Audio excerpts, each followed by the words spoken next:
Hello everyone, good morning. My name is Kamlesh Soni और अभी फिर मैं लाइव हूँ और मैं पढ़ूंगी मेरी बुक मैं सेलिंग में असफलता से सफलता तक कैसे पहुंचा। फ्रैंक बेटगर की किताब है और इस किताब को पढ़ने से हमारी लाइफ चेंज होगी। यकीन ना हो तो आप इसके चैप्टर बाय चैप्टर आप देखते चलिए, कितना बढ़िया तरीके से लिखा है कि हम क्या क्या गलतियां करते अपनी लाइफ में। तो कल मैंने पढ़ा था किस तरह मैंने सेल्समैनशिप का सबसे महत्वपूर्ण रहस्य सीखा। आज मैं पढ़ने जा रही हूँ सही निशाने पर तीर चलाना।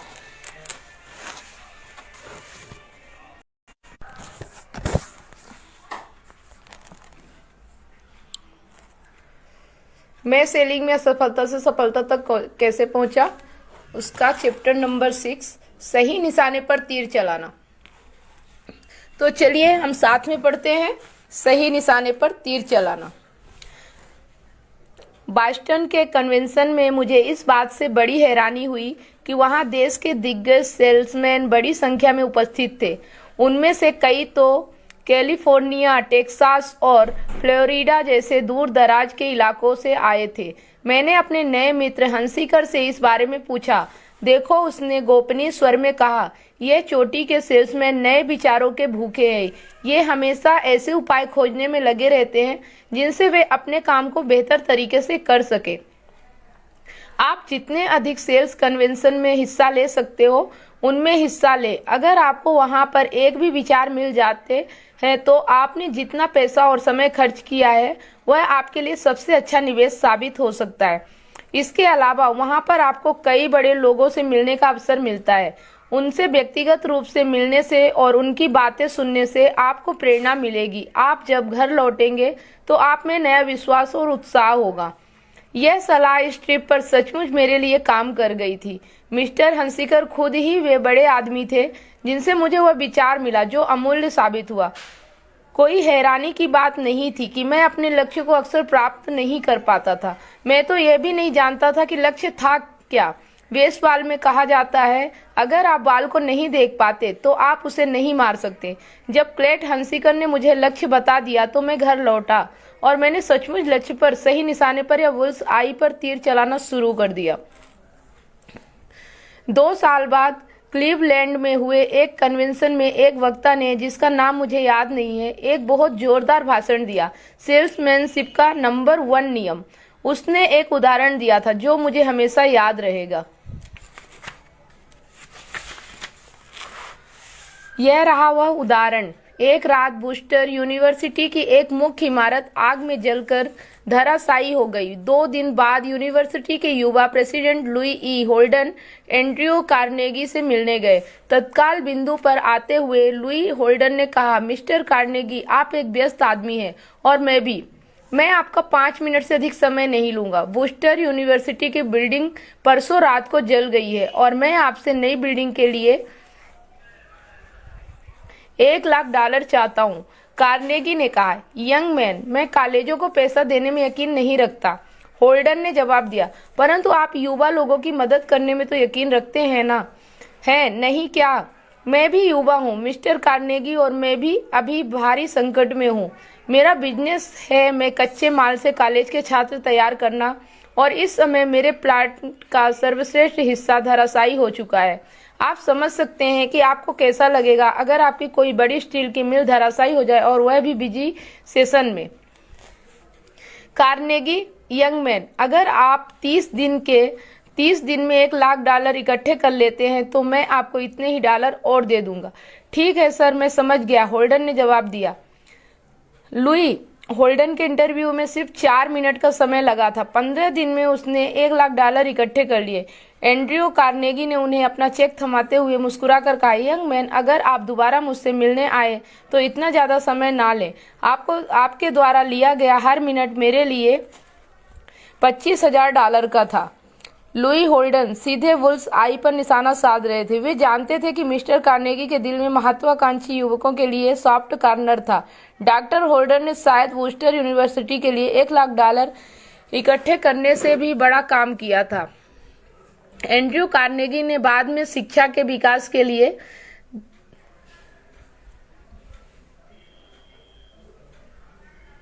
$10 करोड़ दिए। इस नियम को अपनाएं। यह जानने की कोशिश करें कि लोग क्या चाहते हैं और फिर उसे हासिल करने में लोगों की मदद करें। यह किसी भी चीज को बेचने का एक बड़ा रहस्य है। हाल ही में मैंने इस नियम को गलत और सही प्रयोग का एक बेहतरीन उदाहरण देखा। मैं एक बड़े पश्चिमी शहर में था जहां एक आदमी ने, जिसे मैं ब्राउन का नाम देना चाहूंगा, मुझे होटल में फोन किया। उसने कहा, मिस्टर वेडगर, मेरा नाम ब्राउन है। मैं इस शहर के युवाओं के लिए एक सेल्स स्कूल प्रमोट करने जा रहा हूँ और मुझे आशा है कि हम अगले महीने इसे शुरू कर देंगे। मैं आज रात को एक बड़ी मीटिंग आयोजित कर रहा हूँ। यह मीटिंग उसी होटल में है जिसमें आप ठहरे हुए हैं। हमने इस मीटिंग के विज्ञापन में काफी पैसा खर्च किया है और मुझे आशा है कि वहां पर सैकड़ों लोगों की भीड़ जमा होगी। यदि आप इस अवसर पर एक छोटा सा भाषण दें तो मैं आपका आभारी रहूंगा। हमारे पास कई और वक्ता है, इसलिए आपको 10 मिनट से अधिक वक्त नहीं लगेगा। मैंने अनुभव से सीखा है कि यदि मैं इस मीटिंग में एक अच्छी क्लास तैयार नहीं कर सका तो यह एक घाटे का सौदा होगा। इसलिए मैं आपकी मदद के लिए आपका आभारी रहूंगा, इत्यादि इत्यादि। मैं ब्राउन नाम के इस आदमी को नहीं जानता था। मैं उसके प्रोजेक्ट को प्रमोट करने के लिए अपना समय क्यों बर्बाद करूं? मैं अपने ही कामों में बहुत व्यस्त था और मेरे पास बहुत से काम पड़े थे। इसके अलावा मुझे अगले दिन जाने के लिए तैयारी भी करनी थी। इसीलिए मैंने उसकी सफलता की आशा करते हुए पत्र लिखा, परंतु क्षमा मांगी कि चूंकि इस वजह से मुझे काफी असुविधा होगी, इसलिए मैं नहीं बोल पाऊंगा। उसी दिन बाद में मुझे एक और आदमी ने फोन किया जिसे मैं व्हाइट का नाम देना चाहूंगा। उसने भी मुझसे उसी प्रोजेक्ट के बारे में बात की। हम उसके तरीके पर गौर करें। मिस्टर वेडगर, मेरा नाम व्हाइट है। जो व्हाइट, मैं समझता हूं कि मिस्टर ब्राउन ने आपको पहले ही बता दिया है कि इस शाम को होटल में हमारी शुरुआती मीटिंग होने वाली। मैं जानता हूं कि आप बहुत व्यस्त होंगे, खास तौर पर तब जब आपको जाने की तैयारी भी करना है, परंतु यदि आप हमारे लिए कुछ मिनट का समय निकाल लेंगे मिस्टर वेडगर, तो आप बहुत से लोगों का भला कर सकते हैं। मैं जानता हूं कि आप युवाओं की मदद करने में रुचि रखते हैं और हमारे श्रोताओं में से अधिकांश लोग युवा सेल्समैन होंगे जो अपने आप को सुधारने और आगे बढ़ने की महत्वाकांक्षा रखते हैं। आप समझ ही सकते हैं कि इस तरह के प्रशिक्षण का आपके लिए उस समय कितना महत्व होता है जब आप शुरुआती दौर में थे और सफल होना चाहते थे। मैं किसी दूसरे आदमी को नहीं जानता मिस्टर वेडगर जो इस मीटिंग में लोगों का भला करने में आपसे ज्यादा सक्षम हो। पहले आदमी ने वही गलती की थी जो मैं कर रहा था और मैं जिंदगी भर वही गलती करता रहता। अगर क्लेट हंसिगन ने मुझे सही सलाह ना दी होती। वह अपने बारे में बात कर रहा था, अपने प्रोजेक्ट के बारे में बात कर रहा था और अपनी इच्छाओं के बारे में बात कर रहा था। दूसरे आदमी ने एक बार भी एक जिक्र नहीं किया कि वह क्या चाहता है। उसने सीधे बुल्स आदि पर निशाना साधा। उसने पूरी तरह से नजरिए को ध्यान में रखते हुए आग्रह किया। इस दूसरी तरह के आग्रह पर ना कहना मेरे लिए संभव नहीं था। डेल कार्नेगी ने कहा, इस धरती पर एक ही तरीका है जिससे आप किसी से कोई काम करवा सकते हैं। क्या आप ये सोचने के लिए कभी रुके हैं? हाँ, एक ही तरीका, और वह यह है कि आपने सामने वाले में यह भावना जगा दें कि वह इसे करना चाहे। याद रखें, दूसरा कोई तरीका है ही नहीं। द्वितीय विश्व युद्ध से ठीक पहले मैं कई पश्चिमी शहरों में भाषणों की एक सीरीज दे रहा था। जब भी मैं इस विषय पर बोलता था, हर बार कुछ लोग सवाल पूछने के लिए आ जाते थे। एक रात आयोवा में डेस माइंस में एक अधेड़ आदमी ने कहा, मिस्टर वेडगर, मैं समझ सकता हूं कि इस तरह का विचार आपके लिए जीवन बीमा बेचने में काफी मददगार साबित हुआ होगा, परंतु मेरा काम अलग है। मैं लोगों से एक राष्ट्रीय मैगजीन का सदस्य बनने के लिए आग्रह करता हूं। मैं इसे किस तरह अपने काम में इस्तेमाल कर सकता हूं? उसमें और मुझ में खुलकर चर्चा हुई। इस आदमी ने कई सालों तक बहुत से क्षेत्रों में बेचने की कोशिश की थी और जाहिर था कि उसका स्वभाव अब बहुत कटु हो गया था। अंत में मैंने उसे एक तरीका बताया जिसे सुनकर वह चला तो गया, परंतु मुझे नहीं लगा कि वह उस तरीके के बारे में कोई खास उत्साही हुआ था या उसे मेरी सलाह से कोई खास लाभ हुआ था। अगले शनिवार की सुबह में होटल फोर्ट टेस माइंस की बार्बर शॉप में अपने बाल कटवा रहा था। तभी यह आदमी वहां आया। उसे पता चला था कि मैं दोपहर की ट्रेन से जा रहा था। मेरे जाने से पहले वह मुझे एक बात बताना चाहता था। मंगलवार की रात को आपकी बातें सुनने के बाद मिस्टर बेडगर, उसने रोमांचित आश्चर्य के साथ कहा, मैंने महसूस किया कि मैं कहीं नहीं जा रहा था। मैं अपनी मैगजीन को बिजनेसमैनों को बेचने की कोशिश कर रहा था, परंतु उनमें से ज्यादातर लोगों का कहना था कि वे इतने व्यस्त थे कि उनके पास उन पत्रिकाओं को पढ़ने का ही समय नहीं था जिन्हें वे पहले से खरीद रहे थे। बुधवार को मैं शहर के एक प्रसिद्ध जज से एक पत्र लिखवाने में कामयाब हो गया। इस पत्र में उन्होंने लिखा था कि वे हमारी पत्रिका इसलिए लेते हैं क्योंकि इसमें उन्हें सप्ताह भर की सभी महत्वपूर्ण और रोचक खबरें एक ही शाम को कुछ ही समय में पढ़ने के लिए मिल जाती थी। फिर मैंने शहर के प्रसिद्ध बिजनेसमैनों की एक लंबी सूची बनाई जो पहले से ही हमारे ग्राहक थे। अब मिस्टर बेडगर, जब मैं इस आदमी से मिला तो मैंने उसे जज का पत्र और यह सूची दिखाई जिस आपत्ति के कारण वह हमारी मैगजीन को नहीं खरीद रहा था।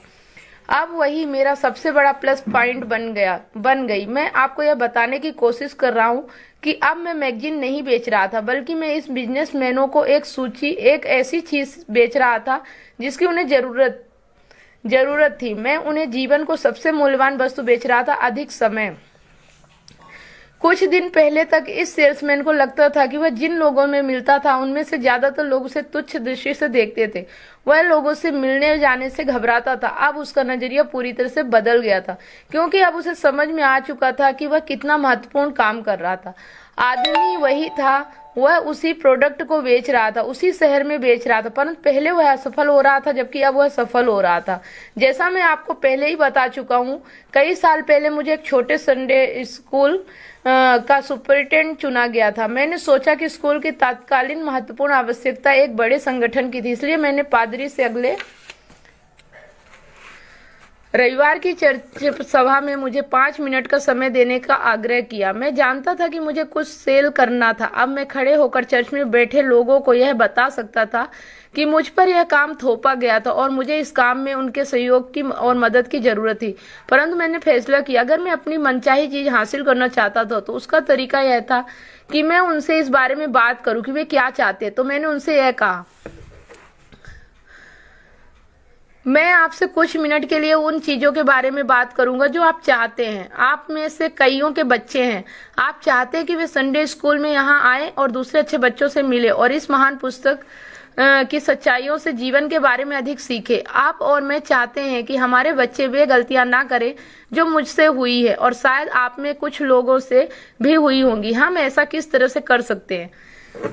हम ऐसा केवल एक ही तरीके से कर सकते हैं और वह तरीका है बड़ा संगठन बनाना। आपके पास अभी संडे स्कूल में पादरी को मिलाकर केवल 9 टीचर्स हैं। हमें कम में कम 25 की जरूरत है। आप में से कुछ पढ़ाने में हिचकिचाते होंगे क्योंकि आपको भी वही डर सता रहे होंगे जो मुझे 1 साल पहले सताया करते थे जब मैंने बच्चों की एक छोटी सी क्लास ली थी। यही डर कि आप बाइबल के बारे में ज्यादा नहीं जानते। तो मैं आपको यह बता सकता हूँ कि आप अगर इन छोटे बच्चों को हर रविवार की सुबह 20 मिनट पढ़ाएंगे तो आप बाइबल के बारे में 6 महीने में ही इतना अधिक जान जाएंगे जितना कि आप केवल सुनकर 6 साल में जान पाएंगे, और यह आपके अधिक काम आएगी। आप पति और पत्नियां घर पर इकट्ठे पढ़ सकते और लेक्चर तैयार कर सकते। इससे आपको एक साझा काम मिल जाएगा और आप एक दूसरे को ज्यादा करीब आ सकेंगे। अगर आपके बच्चे हैं तो जब वे आपके सक्रिय देखेंगे तो वे भी इसमें ज्यादा रुचि लेंगे। जीसस की वह नीति कथा याद रखे जो उन्होंने उन 3 लोगों के बारे में कही थी जिन्हें योग्यता दी गई थी। आप पुरुषों और महिलाओं में भी कई योग्यताएं हैं। मैं नहीं जानता कि इस काम के द्वारा अपनी योग्यता को सुधारने और उन्हें कई गुना करने से बेहतर कोई रास्ता हो सकता है। क्या हुआ? अगली सुबह हमारे पास 21 नए शिक्षक थे। पहले तो वहां पर पर्याप्त बच्चे नहीं थे, परंतु हमने आपस में बंटवारा कर लिया। कई क्लासें तो 2 या 3 बच्चों से ही शुरू हुई। फिर हमने घर घर प्रचार शुरू किया। हमने पेंसिल्वेनिया के विनफील्ड के समुदाय में से 3 को छोड़कर सभी प्रोटेस्टेंट बच्चों को अपने यहाँ भर्ती कर लिया। आखिरकार उस छोटी सी चर्च में इतने सारे लोगों के लिए जगह नहीं बची, इसलिए हमें नई चर्च बनाना पड़ी। 3 महीने के अभियान में विनफील्ड यूनाइटेड प्रेस्बाइटेरियन चर्च के लोगों ने $18,000 का चंदा इकट्ठा कर लिया, जो $1,80,000 का चंदा इकट्ठा कर लिया, जो 372 पुरुषों, महिलाओं और बच्चों ने दिया था। यह बात तो तय थी कि इस आश्चर्यजनक रिकॉर्ड के लिए यह शिक्षक पूरी तरह से जिम्मेदार नहीं थे, परंतु यह भी सच था कि यह तब तक नहीं हो सकता था जब तक कि बाइबल स्कूल का इतना अधिक विस्तार नहीं होता। जब आप किसी आदमी को यह दिखा देते हैं कि वह क्या चाहता है, तो वह इसे हासिल करने के लिए जमीन आसमान एक कर देता है। यह शाश्वत नियम इतने अधिक महत्व का है कि यह मानवीय संबंधों के बाकी सभी नियमों से पहले आता है। यह हमेशा सबसे महत्वपूर्ण नियम रहा है और यह हमेशा सबसे महत्वपूर्ण नियम रहेगा। हाँ, यह सभ्यता के सारे नियमों से पहले नंबर का नियम बन चुका है। बेंजामिन फ्रैंकलिन ने इस नियम के महत्व को समझा था। उन्होंने एक प्रार्थना भी बनाई ताकि उन्हें इसे याद रखने में मदद मिल सके। जब मैंने पहली बार फ्रैंकलिन की आत्मकथा को पढ़ना शुरू किया तो मुझे यह जानकर सुखद आश्चर्य हुआ कि वह इसी प्रार्थना को 50 साल तक हर दिन करते रहे। मैं फिलाडेल्फिया में रहता हूँ। यह वही शहर है जहाँ बेंजामिन फ्रैंकलिन ने अपना अधिकांश जीवन गुजारा है और वे मेरे लिए हमेशा एक प्रेरणा स्रोत रहे। मैंने खुद से कहा, अगर इस प्रार्थना ने बेन फ्रैंकलिन की मदद की है तो यह निश्चित रूप से मेरी भी मदद करेगी। इसीलिए मैं इस प्रार्थना को 25 से भी अधिक सालों से करता चला आ रहा हूँ। इससे मुझे यह मदद मिली कि मैं अपने विचारों को खुद से दूर रखता हूँ और यह कभी नहीं सोचता कि मुझे इस सेल से क्या मिलने वाला है। इसके बजाय मैं अपने विचारों को सामने वाले आदमी पर केंद्रित करता हूँ और यह सोचता हूँ कि इस सेल से उसे क्या मिलने वाला है।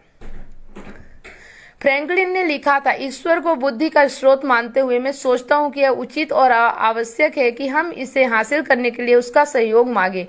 इसी उद्देश्य से मैंने यह प्रार्थना बनाई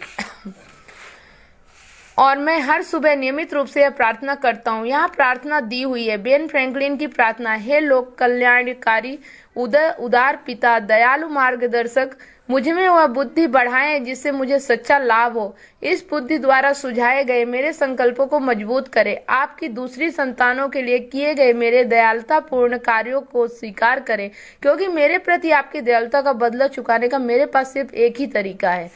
संक्षेप में बात करें तो इस पूरा जो चैप्टर मैंने पढ़ा, अगर आपको समझ में आ गया तो आप कमेंट में बताइए, नहीं तो मैं आपको संक्षेप में बताने की कोशिश करती हूँ। सेल्समैनशिप का सबसे महत्वपूर्ण रहस्य यह पता लगाना है कि सामने वाला क्या चाहता है और फिर उसे हासिल करने का सर्वश्रेष्ठ तरीका खोजने में उसकी मदद करना है।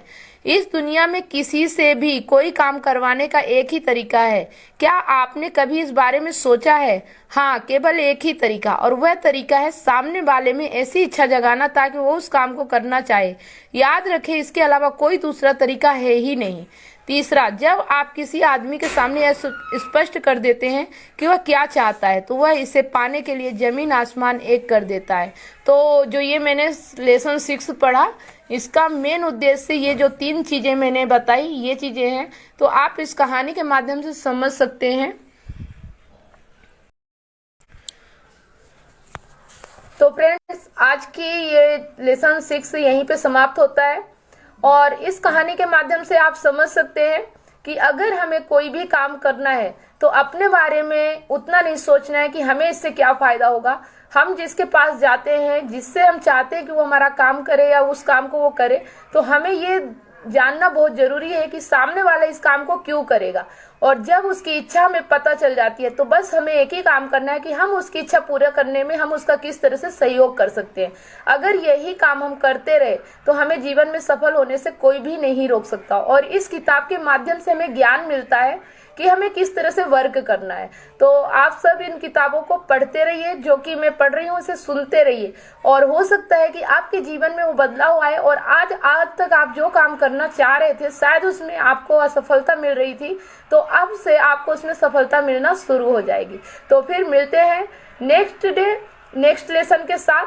तब तक के लिए बाय बाय। और वीडियो देखने के लिए, मेरा लाइव देखने के लिए आप सब लोगों को धन्यवाद।